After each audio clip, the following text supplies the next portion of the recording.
Hey there, my name is Chris Down. I used to be a driver for Fear Esports, but now I mostly just drive casually and run the Assetto Corsa GT3 races at Race Department. Today I woke up to find, gladly, that one of my favorite tracks, and a track I actually hold the McLaren 650 GT3 World Record on, had been remade totally from scratch by Kevin Lechmanski, also known as Lilski, and his friend John R777. Well, Kevin has a really strong reputation in the Assetto Corsa community for producing high-quality tracks, and I thought, as a way of forcing myself to learn his version of the track, I'd make this small video comparing the old Road America made by Slimjim and converted to Assetto Corsa by Albert McSaltens, and the new Road America made by Kevin and John. First of all, I want to say thanks, obviously, to both Albert and Kevin for bringing the track to AC. Often I think when we talk about these things, we get really caught up about realism and laser scanning and all that kind of thing, and we lose track of something else, which is the fun that we had regardless of all that. And I know I and many others have had countless hours. I have hundreds of hours on this track, and so many instances of having great fun on this track. So thank you very much, Albert and Slimjim, who originally created the old version.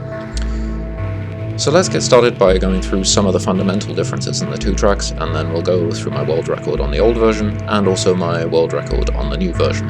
Perhaps the most noticeable thing when you first load the new track up is just how much less wide the road is, and this persists all through the circuit.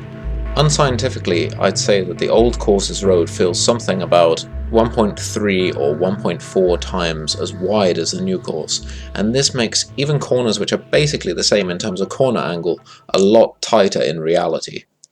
The second thing, which is also really different, is the grey bumps that are inside some of the curbs in corners like Turn 5, which is the one leading up to the Corvette bridge.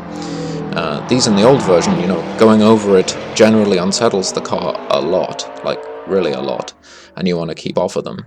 But in the new version, they're pretty much flat, and it can be used without any real penalty. So getting out of the habit of avoiding them is definitely a mental challenge, and it's something which I really had to try and work on. There are also a few more differences, and we'll go through them as we watch these two laps with the old version of the track on the left and the new version of the track on the right. Turn 1 feels fairly similar. It's mostly just tightened up by the previously mentioned track width change, but Turn 3, or really Turn 2, onto Moraine Sweep feels quite different though. It's a lot further away from the left side wall, and the angle and intensity are significantly increased in the new version. I really have to push myself here to brake later and take a more acute angle, since in the old version you probably go off into the grass if you braked where I just did. You can see this even more clearly in the aerial shots here, where in the old version the two corners look extremely similar for Turn 1 and, well, what's actually Turn 3, but we all call Turn 2. But in the new version, you can notice a lot more variance in corner intensity and approach. For all of these external shots in the video, by the way, I'm making sure to use the same field of view and other settings so that they're all kind of as good of a comparison as possible. The Moraine Sweep, which is this kind of back straight, is pretty similar, and props to both mod makers for keeping it cheesy. We call this Cheeseville in informal conversation, so I like to see my Sargento cheese truck still going. Yeah. The braking markers for the left-hander up to the Corvette bridge are quite different though. I'm not sure if it's a matter of placement or what, but the corner itself feels kind of similar, just kind of thinner, as with most of the rest of the track, but the braking markers feel quite different. The corner after the Corvette bridge just feels completely different. It's so much later than the Corvette bridge and so much tighter in the new version, which even means I have to change my gearing decisions, whereas in the old version I wouldn't change up a gear. I have to change up here to try to get the front to bite.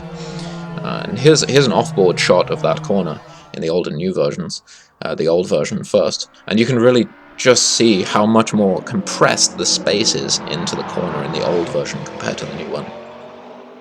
The fast right-hander into the hurry downs is really an easy flat in the old version, but it's not so in the new version. You possibly can take it flat, but it's probably not the fastest way to go through that corner. It's faster to lift and get a smooth line. The inside curb on the new version is also deadly. It's more likely to upset the car and cause some violent bouncing on the exit, whereas the worst the old inside curb would have done to you is, make you brake traction a bit, which didn't really matter. Carousel also feels really different. I can't really quite describe it, but the new version not only feels thinner as you'd expect, but also kind of more grippy, which I didn't expect. I suspect that's because one has to come off the throttle earlier because it's thinner, so the forces on the tyres aren't quite as extreme as in the old version, but I really don't know. The kink is also a lot different in the new version. In the old version it's easy flat, but in the new version it's also flat, but you have to be quite careful that the rear doesn't get away from you and slide a bit, or you can lose a good 1 to 2 tenths down through kettle bottoms because you got this long straight afterwards. Canada corner is pretty similar, just really thinner. That's the main difference. Bill Mitchell bend's probably one of the most extreme changes on this track as well. More than just from the track width changes. Like in the old version, this is easy flat, super easy flat. But in the new version, you really have to lift to avoid unsettling the car, or you're going to hit the verge and the car is going to bounce around a bit. And this whole section just feels a lot more intense. The elevation changes are a lot more noticeable, and the car is a lot less stable than in the old version of the track. Turn 14 is also pretty similar, mostly it just feels kind of tighter in proportion with the rest of the track width changes. The pit entry is also adjusted a bit if you take a look. And yeah, that rounds out a lap of Road America. Anyway, I mostly made this video as a good way to learn the new track and start unlearning some of the habits from the old track, since I'm sure Lilski's version is going to become the new default Road America run in most Assetto Corsa events. Overall, I'm really looking forward to seeing what Lilski and John do with the new track, since I know they both have this really keen eye for detail.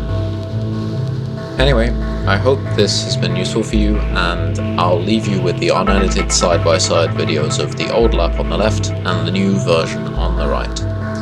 Have fun and take care of yourself.